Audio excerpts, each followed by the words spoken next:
صاحب نے مجھے کہا کہ میرا بیٹا وراثت مانگ رہا ہے. میں نے کہا کس بات کی, آپ تو زندہ ہیں, آپ کا ہے سب کچھ. کہہ رہے نہیں بیٹا بھی بیوی بھی پیچھے پڑے ہوئے ہیں, ہمیں ہمارا حصہ دو. ہم آپ کو پتہ ہے میں الٹے مشورے دینے میں ماہر آدمی ہوں. مجھ سے مشورہ لینے سے پہلے سوچا کرو, حقیقت بتا رہا ہوں. کسی کی بیوی بھاگ گئی, واپس لانے کا کبھی بھی میں نے مشورہ نہیں دیا اس کو. لوگ کہتے ہیں یوں کرو شاید واپس آ جائے, یوں کرو. میں کہتا ہوں اتنا ٹائم نہیں ہے, دنیا بہت تھوڑی ہے, اتنا ٹائم نہیں کہ اس کو منانے میں ٹائم ویسٹ کرو بھائی. ہاں آپ کی غلطی ہے پھر مناؤ, معذرت بھی کرو. آپ کی غلطی نہیں ہے, آپ پورے حقوق ادا کر رہے تھے, بھاگ گئی, مٹی پاؤ. اتنا ٹائم نہیں ہے منا کے تھوڑی ہے یار, زندگی بہت تھوڑی ہے, تجربوں کی بھیٹ تھوڑی چڑھانا ہے اس کو. ایک صاحب کہنے لگے 3 بچے ہیں, بھاگ گئی, بچے بھی لے گئی. میں نے کہا 6 بچے اگلی سے پیدا کر لو, اس کے علاوہ آپ کے پاس کوئی آپشن نہیں ہے. کسی کا باپ بھی ان بچوں کو واپس نہیں لا سکتا, کوئی قانون ہے ہی نہیں ایسا. عدالتوں میں کیس لڑتے لڑتے گنجے ہو جاؤ گے, کخ بھی نہیں ملے گا, اور الٹا سارا خرچہ عدالت آپ کے اوپر ڈال دے گی اور چوڑے میں آ جاؤ گے. کہہ رہے بچوں کو کیسے بھولوں. میں نے کہا جو چیز اختیار میں نہیں ہے, دیکھو ابا مر جاتے ہیں کتنا روتا ہے. میں جب بھی والدین کا میرے تذکرہ آتا ہے مجھے رونا آتا ہے, لیکن کیا میں زندہ کر سکتا ہوں ان کو؟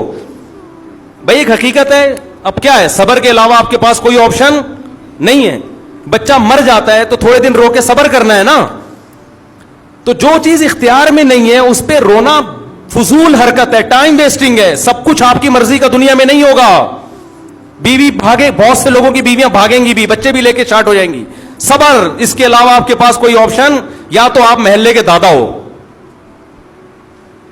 محلے کے دادا ہو تو ایک الگ بات ہے, یا دادا بن جاؤ, اگلے الیکشن میں آپ کھڑے ہو جاؤ, وزیر اعظم بنو, بولے لے آ بچے, پھر آئیں گے ٹھیک ہے نا, پولیس میں چلے جاؤ آپ. جب آپ کے پاس اختیار ہی نہیں ہے, آپ کے پاس پولیس ہے تو ان کے پاس بھی ہے. تو آتے ہیں لوگ روتے ہوئے بیچارے, میں ان پہ ترس کھاتا ہوں, اللہ ان کے صبر دے, لیکن ان سے کہتا ہوں بھائی چھوڑو, اب ٹائم ویسٹ نہ کرو یار. اور ویسے بھی جو, اور خاص طور پر جو غربت کی وجہ سے بھاگی ہے نا, وہ تو اس قابل نہیں ہے کہ اس کو لایا جائے. بیوی میں اور طوائف میں فرق یہ ہوتا ہے کہ طوائفہ پہ پیسے خرچ کرو تو خوش رہتی ہے, بیوی پیسے خرچ کرو تو بھی خوش, اور اگر آپ غریب ہو گئے تو بھی غم میں آپ کا ساتھ. اس کو شریک حیات اس لیے تو کہتے ہیں, زندگی کی ساتھی ہے, خوشی غم میں آپ کا ساتھ دے گی. یہ کیا بات ہے کہ جب پیسہ تھا تو تھی, اب پیسے ختم ہو گئے تو اب بھاگ گئی. جاؤ لعنت بھیجو یار ایسی بے وفا. اور مرد تو مرد ہے, مردانگی ہونی چاہیے اس میں. مرد کی کوالٹی یہ ہے کہ کوئی اس سے محبت کرے تو 10 گنا زیادہ محبت کرے, لیکن وہاں سے پہل ہونی چاہیے. پہل کہاں سے ہو, بولو نا, ادھر سے ہو. ادھر سے پہل نہیں ہے, جاؤ, ہم آدمی ہیں, ہم تمہارے محتاج تھوڑی ہیں. اللہ تعالیٰ کا جو اصول ہے نا کہ اللہ کہتے ہیں پہلے تم محبت کرو پھر میں محبت کروں گا. تم ایک بالش آؤ گے تو میں چل کر آؤں گا, تم چل کر آؤ گے تو میں دوڑ کر آؤں گا. آنا پہل تم نے کرنی ہے, میں نہیں گھسیٹ کے لاؤں گا تمہیں, کیونکہ وہ غیرت والا ہے. کیا کہ تم میرے محتاج ہو, میں تھوڑی ہوں. تو ہم الٹے مشورے دینے میں ماہر ہیں. عورتوں کو بھی اسے ٹیڑے ویڑے مشورے دیتا ہوں. عورتیں کہتی ہیں شوہر نان نفقہ نہیں اٹھا رہا, ایک ڈھیلا نہیں دیتا, محبت کی باتیں بہت کرتا ہے. میں نے کہا لعنت بھیجو ایسی محبت پہ. بھئی کیا کرنا ہے ایسی محبت کا؟ ایک خاتون نے کہا میرا شوہر میرے ساتھ بہت سینسیئر ہے. میں نے کہا شاید روزانہ پیزے کھلاتا ہوگا, کہ نہیں خرچہ ایک پائی نہیں دیتا. وہ باتیں کر کر کے نا اس کو رام کیا ہوا تھا اس نے بے وقوف عورت تھی بیچاری. ہم سے رابطہ ہو گیا. میں نے کہا ایک نمبر کا بے شرم, یا تو ہو ہی نہیں, وسائل نہیں ہے, بے روزگار ہو گیا, جب پیسے ہیں کیوں نہیں دے رہا. خام ہمیں الٹی باتیں نہ اچھی لگتی ہیں, نہ سننے کا میٹر شارٹ ہوتا ہے. پھر تو وہ بیٹا باپ سے کیا مانگ رہا ہے, حصہ, اور بیگم بھی مانگ رہی ہے. بوڑھا ہو گیا نا, چھوڑ لیا اس کو, اب جاب لیس بھی ہو گیا. وہ جو عیاشیاں کرائیں تھی, گاڑیاں بھی, اتنا مالدار آدمی, سب کچھ دے دیا, اب دولت پہ نظر. میں نے کہا پہلی فرصت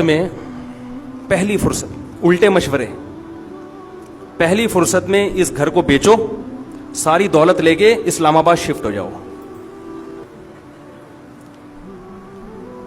صحیح ہے نا, ساری دولت لے کے.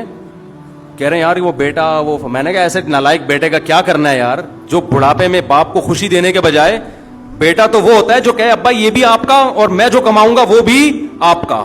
ہم نے ایسے نیک اولادیں بھی دیکھی ہیں, جب جاب لگی ہے تو ابا کے ہاتھ میں لا کے تنخواہ پکڑا دی ہے کہ ابا یہ آپ کی وجہ سے آپ نے پڑھایا, آپ نے ہم پہ خرچ کیا, یہ چھت آپ نے دی, میری ماں کو تحفظ آپ نے دیا جس کی وجہ سے اس نے عزت سے مجھے پالا ہے.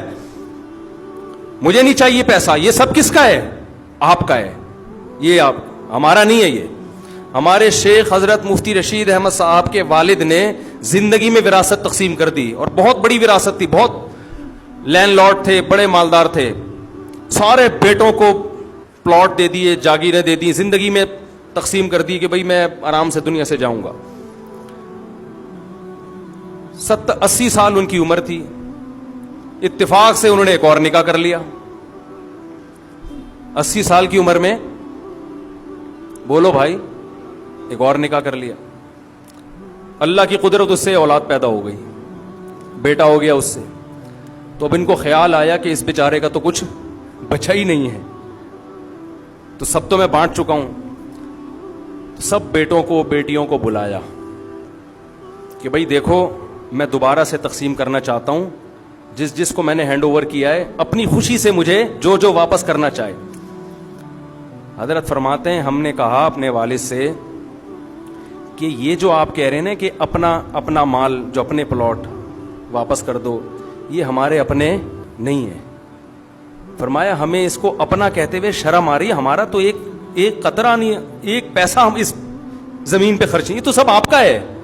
دیکھو شرعی لحاظ سے تو بیٹے مالک بن گئے تھے, لیکن اخلاقیات بھی کوئی چیز ہوتی ہے نا. مالک بنایا تو آپ نے, ہمارا کہاں سے ہو گیا؟ حضرت فرماتے ہیں یہ تو ہمیں والد صاحب کے منہ سے یہ جملہ بہت برا لگ رہا تھا کہ یہ ہمارا کیوں کہہ رہے ہیں, یہ بولیں لاؤ میرے پلاٹ واپس کرو. جو غیرت مند اولادیں ہوتی ہیں ان کا ایٹیٹیوڈ یہ ہوتا ہے کہ باپ نے جو چیز دے دی اس کو بھی باپ کا مال سمجھ رہے ہیں, اپنا نہیں سمجھ رہے. اور جو بے شرم اولادیں ہوتی ہیں وہ باپ سے ان حصہ مانگ رہی ہوتی ہیں. ایک دھیلا تمہارا خرچ نہیں ہوا اس کو خریدنے میں, سارا تمہارے باپ نے دیا, تم کیسے مانگ رہے ہو؟ نبی نے کیا فرمایا؟ انت و مالک لابیک, فرمایا تو اور تیرا مال تیرے باپ کا ہے. زندگی میں اولاد جو کما رہی ہے وہ باپ کو لا کے دے. باپ پھر وہ کہے کہ نہیں بھائی یہ تم کما رہے ہو تو تم خود رکھو اپنے پاس.